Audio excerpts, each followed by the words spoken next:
The Fallout Choir. A Sci-Fi Story. Part 1. The singing had followed him for 3 days. At first, it was only a thread of sound woven into the wind. Thin, wavering, almost like the whine of Geiger static. But tonight, as he crossed the cracked riverbed under a sky the color of bruised metal, the voices rose in harmony. Not human harmony. Something older. Something wrong. He froze mid-stride. The wind carried the melody again, curling around him like fingers of cold smoke. A dozen voices, maybe more. High-low layered. Singing in a language he didn't know but somehow understood in the marrow of his bones. Come home. The wanderer, Jonas Hale, though he hadn't spoken his own name aloud in months, tightened the scarf around his mouth and checked the dosimeter clipped to his chest. The needle twitched. Not enough to kill him quickly. Enough to make him wonder if the singing was real. He blinked grit from his eyes and looked toward the horizon. There it was again. The faint glow. A ruined city, half collapsed and half buried in dust storms, pulsed with a soft, sickly radiance. Not bright enough to illuminate the sky, but unmistakable. Like the afterimage of lightning burned into the world. The singing drifted from that direction. Jonas swallowed hard. His throat felt like sandpaper. He hadn't had clean water since morning. His pack was nearly empty. His legs trembled with exhaustion and the early tremors of radiation fever. He should turn back. He didn't. He stepped forward. The wind that sings. The riverbed gave way to cracked asphalt. Old road signs lay half-melted, their paint blistered away. A toppled billboard advertised a pre-war pharmaceutical company. Smiling families, bright colors, promises of longevity. The faces were warped by heat. Their eyes melted into streaks. The singing grew louder. Jonas stopped again, heart hammering. It wasn't just singing now. He could hear breaths between the notes, the soft shuffle of feet, the faintest echo of laughter. He spun around. Nothing behind him but the empty road and the skeletal remains of trees. He forced himself to keep walking. The glow ahead brightened as he approached the outskirts of the city. The buildings were jagged silhouettes, their windows shattered, their walls slumped inward like corpses that had collapsed mid-prayer. The radiation shimmered faintly around them, a haze of blue-green light that clung to the ruins like fog. Jonas's dosimeter clicked faster. He coughed into his scarf. His lungs burned. The singing swelled. He stumbled to a stop, clutching his head. The voices were inside his skull now, vibrating behind his eyes. They weren't words, not exactly, but they carried meaning. You're close. We see you. Come join us. Jonas squeezed his eyes shut. Not real, he muttered. Just exposure. Just sickness. But when he opened his eyes, he saw movement. Figures stood at the edge of the glowing city, waiting, watching. The choir at the gate. There were 5 of them at first, then 8, then a dozen. They emerged from behind broken walls and overturned vehicles, stepping into the faint light like moths drawn to a flame. Their silhouettes were human, but their proportions were subtly wrong. Too tall, too thin, their limbs elongated as if stretched by invisible hands. Their skin glowed faintly, the same blue-green hue as the irradiated air. Jonas's breath caught. One of them stepped forward. A woman. At least she had once been a woman. Her hair hung in long, pale strands that drifted as though underwater. Her eyes were luminous, pupils dilated until they swallowed the irises. Her skin was translucent enough that Jonas could see faint traceries of veins glowing beneath the surface. She smiled. Welcome, she said. Her voice was soft, melodic. It harmonized with the others, as though she were singing even when she spoke. Jonas took a step back. Stay away. We won't harm you, she said. You've heard us. You followed our song. I didn't follow anything, Jonas snapped. I'm passing through. The woman tilted her head. No one passes through. Not anymore. The others murmured in agreement, their voices blending into a soft chord that made Jonas's teeth ache. He reached for the knife at his belt. The woman raised a hand. You don't need that. You're sick, tired, hungry. Come inside. We can help you. Jonas hesitated. The singing behind her grew softer, coaxing, almost tender. His vision blurred. His knees buckled. The woman stepped closer and caught him before he fell. Her touch was warm, too warm, like feverish skin. "Let us take care of you," she whispered. Jonas tried to pull away, but his strength was gone. The last thing he saw before darkness swallowed him was the glowing city rising around him like a cathedral of broken glass. The Chamber of Echoes. He woke on a bed of soft fabric. Not cloth, something fibrous, organic, like woven plant matter. The room around him was dim, lit by bioluminescent strands that hung from the ceiling like vines. His dosimeter was gone. His pack was gone. His knife was gone. Jonas sat up too quickly and the world spun. His stomach lurched. He pressed a hand to his forehead. His skin was hot. His pulse raced. Radiation sickness. But something else too. A humming under his skin. A vibration in his bones. The singing. It hadn't stopped. It was quieter now, distant, like a lullaby drifting through walls. Jonas swung his legs off the bed and stood. His knees trembled, but he forced himself upright. The room had no door, just an archway draped with strands of glowing fiber. He pushed through them. A corridor stretched ahead, curving gently. The walls were made of fused stone and metal, melted together by heat intense enough to warp reality. The glow pulsed faintly, like a heartbeat. Jonas followed the sound of the singing. He passed rooms filled with strange shapes, figures lying on beds like his, some sleeping, some murmuring softly. Their skin glowed. Their eyes flickered with inner light. He quickened his pace. The corridor opened into a vast chamber, and Jonas froze. Dozens of people stood in a circle, swaying gently. Their bodies glowed with the same eerie radiance. Their mouths moved in perfect unison, producing a harmony so complex it made Jonas's vision blur. In the center of the circle stood the woman who had greeted him. She lifted her hands. The singing stopped. "Jonas Hale," she said. He stiffened. "How do you know my name?" "We hear it," she said simply. "Names echo. Thoughts echo. Everything echoes, once you're close enough to the universe." Jonas swallowed hard. "What do you want from me?" The woman smiled.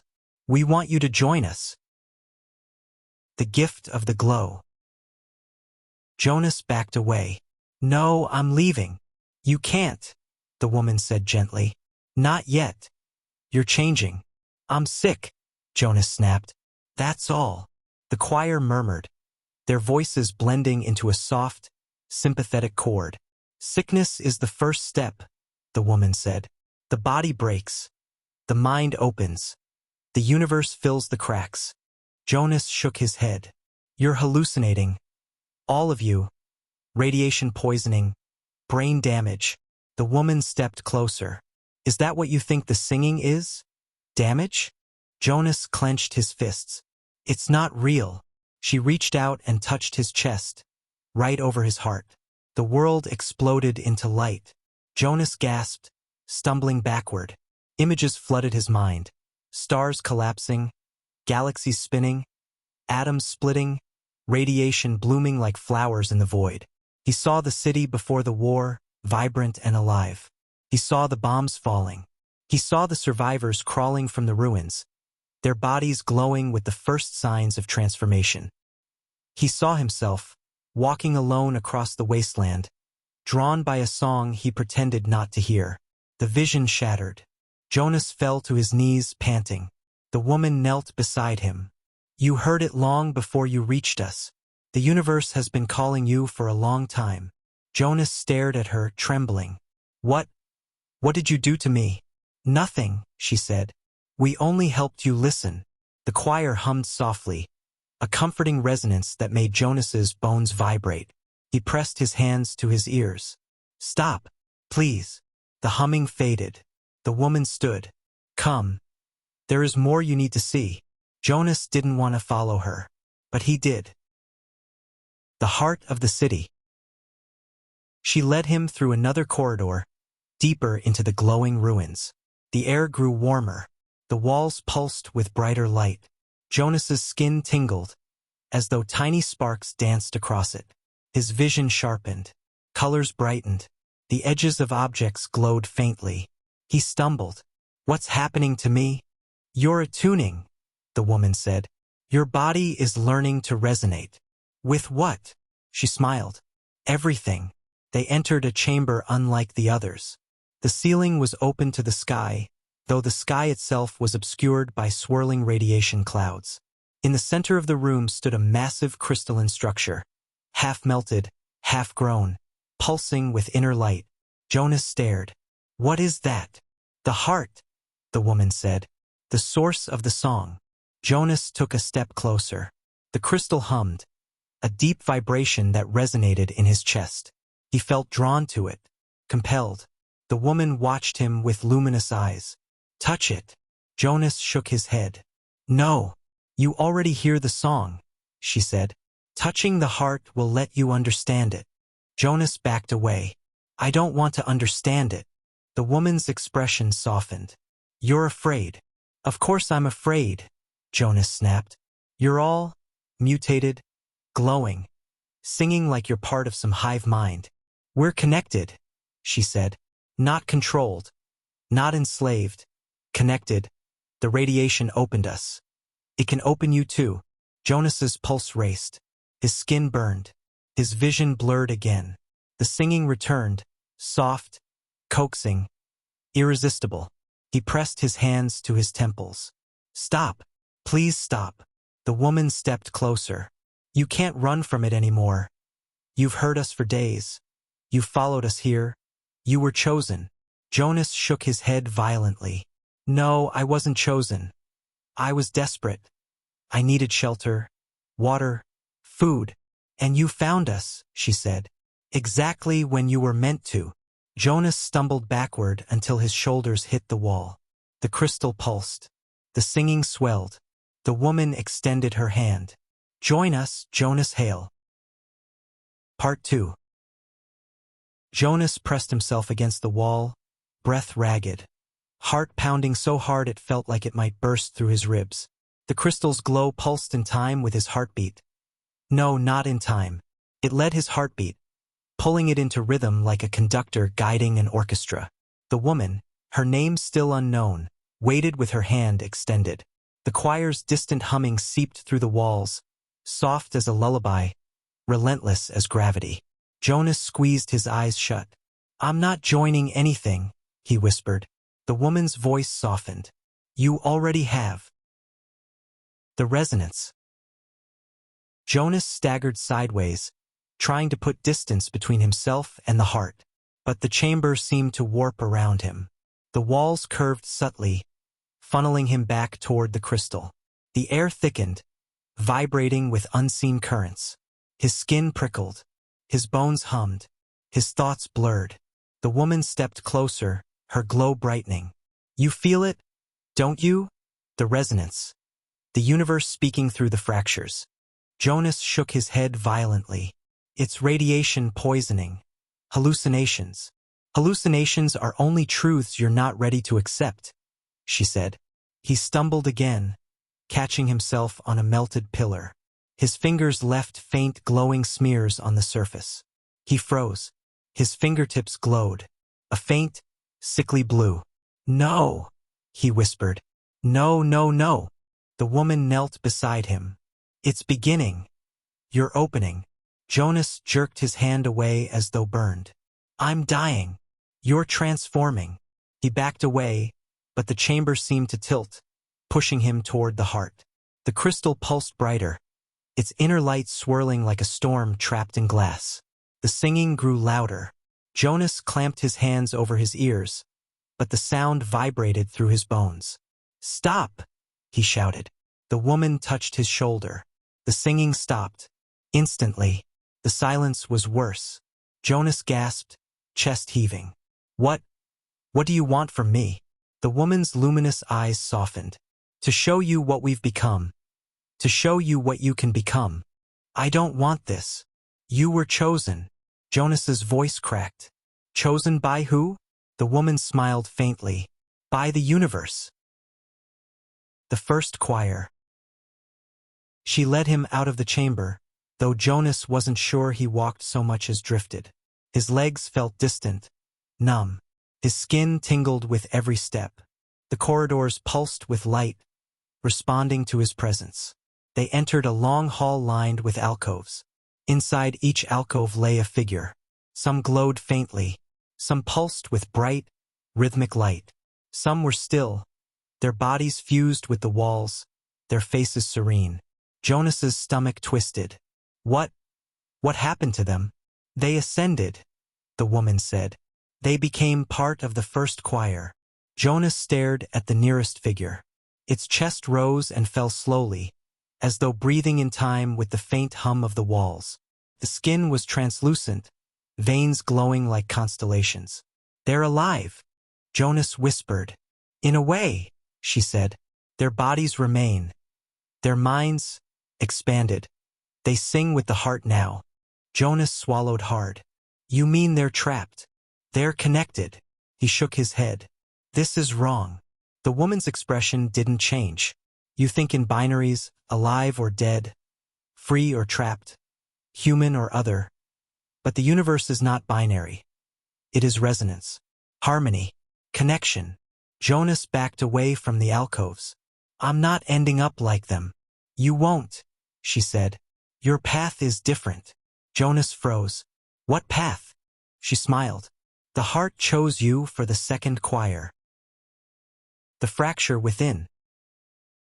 Jonas's vision blurred again. The walls rippled like heat haze. The woman's glow brightened until she was a silhouette of light. He stumbled, clutching his head. The singing returned, louder, sharper, drilling into his skull. He fell to his knees. Images flooded his mind again. A star collapsing, a city burning, a choir of glowing figures standing in a circle, singing as the world ended. A crystal heart pulsing in the ruins. A lone wanderer walking toward the glow. Jonas screamed. The images shattered. He collapsed onto the floor, trembling. The woman knelt beside him. The resonance is accelerating. You're opening faster than we expected. Jonas gasped for breath. Make it stop. I can't, she said gently. Only you can. How? By accepting it. Jonas shook his head violently. No, I won't. I won't become like you. The woman's expression softened. You already are. Jonas looked down at his hands. They glowed brighter. The escape attempt. Panic surged through him. He lurched to his feet and ran. The corridor twisted around him, but he didn't care. He sprinted blindly, crashing into walls, stumbling over debris. The singing followed him, rising in pitch, urging him to stop. He didn't. He burst into a large chamber filled with broken machinery. Old generators, melted consoles, rusted pipes. The glow was weaker here, the air cooler. He collapsed behind a toppled metal beam, chest heaving. His hands shook violently. His skin glowed. He bit down on a sob. I'm dying. He pressed his forehead against the cold metal. I'm dying and they want to turn me into some kind of instrument. Footsteps approached. Jonas tensed. A figure stepped into view. Not the woman. A man? Tall, gaunt, glowing faintly. His eyes were bright, but his expression was weary. You shouldn't be here, the man said. Jonas scrambled backward. Stay away. The man raised his hands. I'm not here to hurt you. Jonas's voice cracked. You're one of them. The man hesitated. Yes and no. Jonas blinked. What? The man crouched a few feet away. My name is Ravel. I was like you once. A wanderer. Sick. Dying. Drawn by the song. Jonas swallowed hard. And now? Ravel's glow flickered. Now I'm resisting. Jonas stared. Resisting what? The heart, Ravel said. The resonance. The connection. It wants to consume you. To make you part of the choir. Jonas's pulse raced. Then help me escape. Ravel shook his head. There is no escape. Jonas's stomach dropped. There has to be. Ravel leaned closer. There is only one way to break the resonance. Jonas's breath caught. How? Ravel's eyes dimmed. You have to destroy the heart. The plan. Jonas stared at him. Destroy it? That thing is the size of a building. Ravel nodded. Yes. And it's made of whatever that is. Crystalline plasma, Ravel said. Solidified radiation. Alive. A conduit. Jonas shook his head. I can't destroy that. You can, Ravel said. Because you're attuning. The heart responds to you. It listens to you. Jonas's skin crawled. I don't want it to listen to me. Ravel's voice softened. You don't have a choice. Jonas pressed his hands to his temples. Why me? Because the heart chose you, Ravel said. And because you're strong enough to resist it. Jonas laughed bitterly. I'm barely standing. That's what makes you dangerous, Ravel said. The heart can't fully control you yet. You're in the fracture. Between resonance and rejection. Jonas swallowed hard. If I destroy it, what happens to the choir? Ravel's expression darkened. They die. Jonas's stomach twisted. All of them? Yes. Jonas shook his head. I can't kill them. They're already gone, Ravel said. Their minds are part of the heart. Their bodies are shells. Jonas closed his eyes. The singing swelled. He opened them again. Show me how. The heart's weakness. Ravel led him through a series of narrow tunnels, away from the glowing corridors and into the darker, colder parts of the ruins. Jonas's glow dimmed slightly in the absence of the heart's influence. They reached a chamber filled with old military equipment, rusted crates, shattered weapons, melted armor. Ravel rummaged through the debris and pulled out a cylindrical device. A demolition charge. Jonas stared. That still works. Ravel nodded. The radiation preserved some of the tech. This one still has power. Jonas took the device. It was heavy, cold. How close do I have to get? Touch the heart with it, Ravel said. The resonance will amplify the blast. Jonas swallowed hard. And me? Ravel hesitated. You won't survive. Jonas closed his eyes. He already knew. His skin glowed brighter every minute. His bones hummed. His thoughts blurred. He was changing, becoming something else. He didn't want to become part of the choir. He didn't want to become part of the heart. He opened his eyes. Show me the way. The return to the heart. They moved quickly through the tunnels. The singing grew louder with every step. Jonas's vision sharpened. His glow brightened. His heartbeat synced with the distant pulse of the heart. Ravel stopped at the entrance to the heart chamber. This is as far as I go, he said. If I enter, the heart will sense my resistance. Jonas nodded.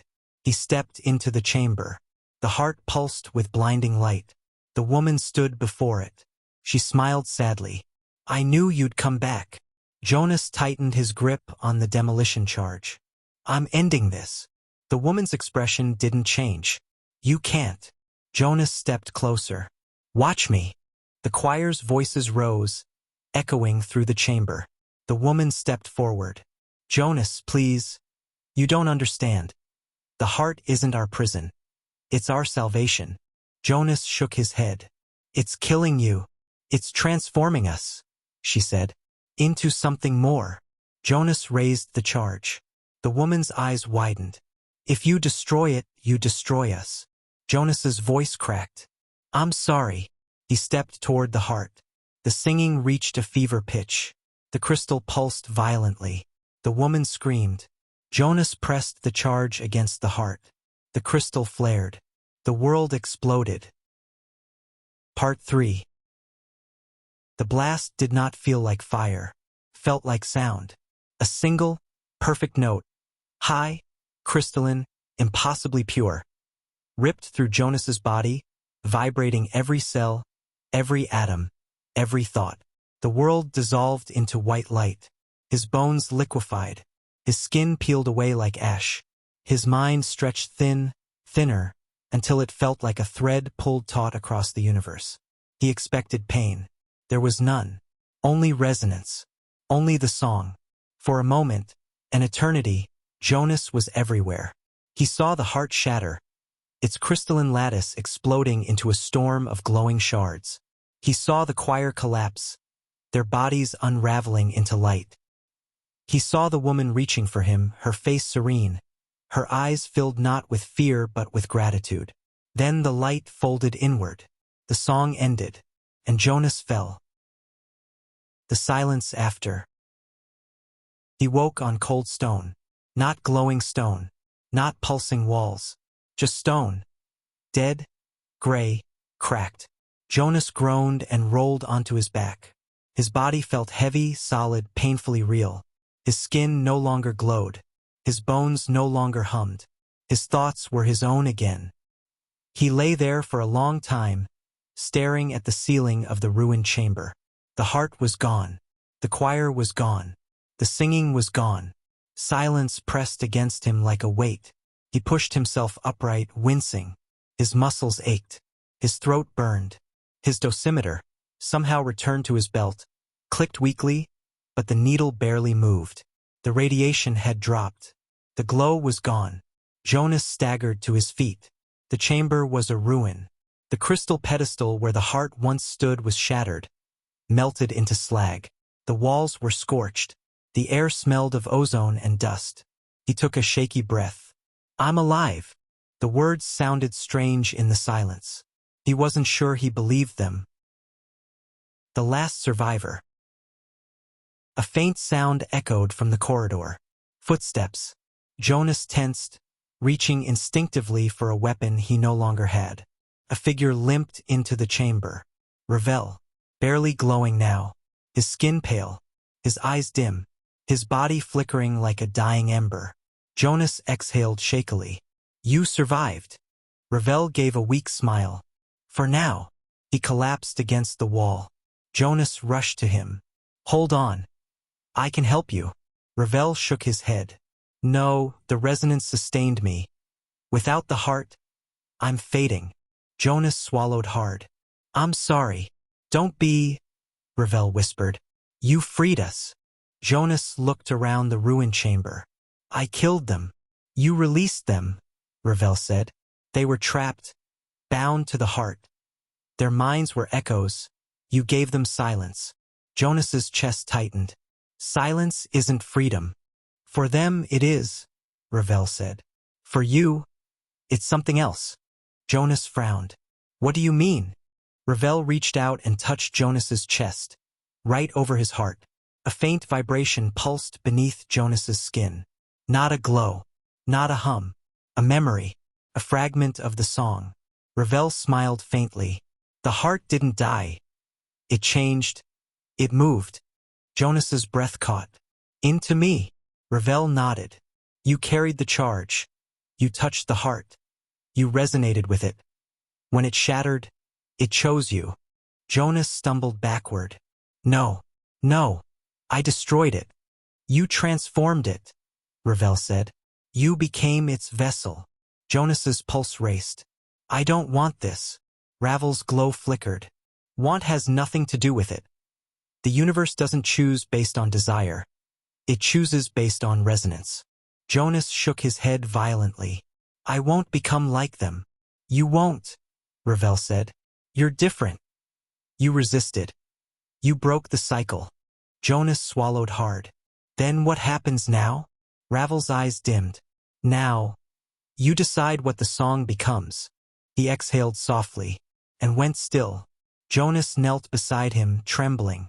The silence pressed in again. But beneath it, deep, faint, almost imperceptible, Jonas felt a vibration in his chest. A single note. Waiting. The new choir. Jonas staggered out of the ruins as dawn broke over the wasteland. The sky was pale gray. The wind was cold. The city no longer glowed. The radiation haze had dissipated. The world felt empty. Too empty. He walked until he reached the cracked riverbed where he had first heard the singing. He stood there for a long time, staring at the horizon. His chest vibrated again. A soft hum. A memory of the choir. Jonas pressed a hand to his sternum.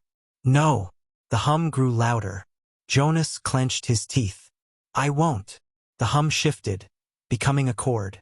A harmony. Jonas fell to his knees. Stop, please. The chord softened, became a whisper, a question. What will you sing? Jonas's breath caught.